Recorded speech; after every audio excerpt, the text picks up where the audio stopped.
trying this again. I made a big mistake in the first one.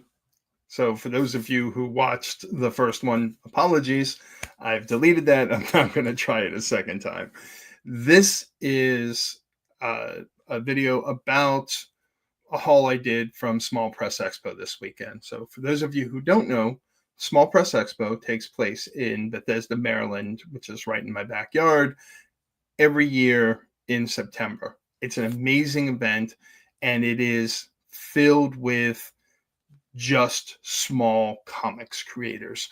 There are a couple of exceptions, like Fantagraphics was there, and they had a Nancy signing, and not Nancy signing, they had the creators of Nancy doing a signing, and Nancy is having a big anniversary this year. It's an amazing event, and I really wanted to live stream it, but I felt bad because it's in this Marriott Conference Center in Bethesda. And the facility is really nice, but as Small Press Expo has gotten so big, it is really crowded. I hope at some point they move it to kind of a bigger convention area. I understand why they want to keep it there, because it just adds to that feeling of community. But I felt really awkward trying to live stream with that. I mean, in any con, whenever I try and do a live stream, you're going to get people on camera, and there are disclaimers that, yeah, you're probably going to be on camera while you're in there. But I just didn't feel comfortable with it being that many people whose faces I would have shown. So I didn't live stream it, but I had a great time on Saturday. Met up with some creators that I've known for a while, and met a lot of new creators. And I love that connection. One of the really great things about most of the small press comics community is that we're all supportive of each other.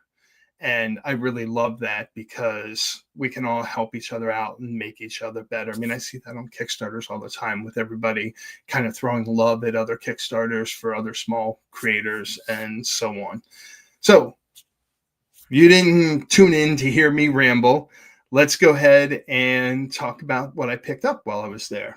And I'm going to start with 3 comics that I got from Dean Haspel. And first is The Red Hook, then Chest Face, and COVID Cop. And actually, it's funny, I actually owned COVID Cop. I had gotten that in a comic swap with someone else a while back, and I didn't realize that I had it, but now I've got a signed copy of it, so I was pretty excited about that. Then I met this wonderful new creator, Astronym, and Astronym has this really cool comic called Monster Girl. The art, black and white, is amazing in there. And it's kind of like a reverse fairy tale, kind of a reverse Ugly Duckling kind of thing. And so it was really nice to meet up with them and catch up. Then Josh Newfield had his book, The Influencer Machine. I really enjoyed this. It's the first one that I read of all the ones that I picked up.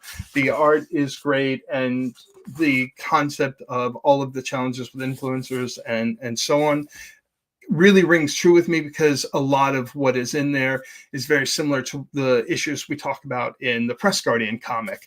So I really appreciate that. Now, the difference is their book is a New York Times bestseller. Ours, not so much, but I'm still really proud of the work we've done with that. And the 4th issue will be coming out in January. So I'm super excited for when that comes out. Then we have The Strip. This is from Red Stylo Media. And Rika Jane, who runs the Red Stylo Media, was incredibly influential in getting me started in comics. One of the comic series that I fell in love with early on, and I didn't pick this up there because I've had this for years. In fact, I have it in my own fancy little box, is Crossing. And I have all 6 issues of that, plus a bunch of the stickers and kind of other things that have come with it. And I've really, really enjoyed that very much. And so it was great to see Enrica there and see that Red Stylo Media is doing really well. But Enrica has a second job where she runs the Poe Museum out of Baltimore, which is the largest Poe museum in the world. And this October, they've got their International Poe Fest. my wife and I are always up for going down for Poe Fest because it's an amazing weekend. So if you get a chance and you're near Baltimore in October, I highly, highly recommend checking it out. It's a lot of fun. Then I found this Council of Frogs from Matt Emmons. Anthropomorphic frogs going on quests. Yeah, I'm kind of all in. This is just a fun story that I really am looking forward to reading. Then Jason Poland, who does a webcomic feel for Dracula, Dad, and Loving It. And he's got a banner behind his table that says, Dracula is my father, and that drew me right over there. And I love the fact, and I really appreciate this. Jason not only signed it, but did a great little drawing for me. In fact, Jason wasn't the only one. I can find it in here. Astronym also, when they signed, they did a great drawing for me, and I really appreciate that. And again, that's one of the really nice things about indie creators is, in addition to getting to talk to them and understanding and learning their process, being able to just, their willingness to give and share their art with us is so important. And then the final one, and I am surprised that I haven't come across this before, but Joe Dunn has Joe Loves Crappy Movies. And, it's a great take on some bad movies out there with Joe's art, which is wonderful.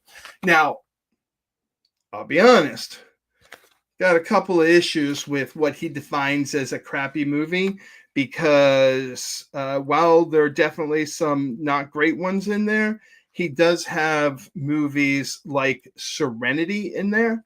Serenity is not a bad movie. So I do think if you pick this up, you should definitely go and talk to Joe about how he defines bad movie, because I think it's different than the way you and I might define bad movies. And actually, Joe is a great example of why I love Small Press Expo, because I think he and I spent like 15 minutes chatting about comics and the comic creation process and disagreeing on how he defines bad movies.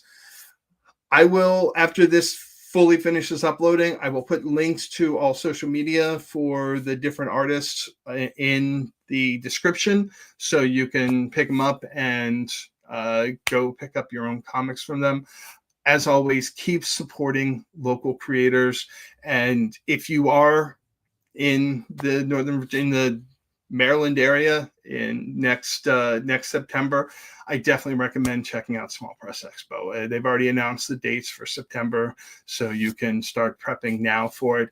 It is an amazing show. The creators there are all incredible, and just that community of small and independent press hanging out together for a weekend is always a lot of fun. So, as always, this is Alan Liska from Green Archer Comics. Keep reading comics, especially keep reading indie comics. Thank you all for watching today.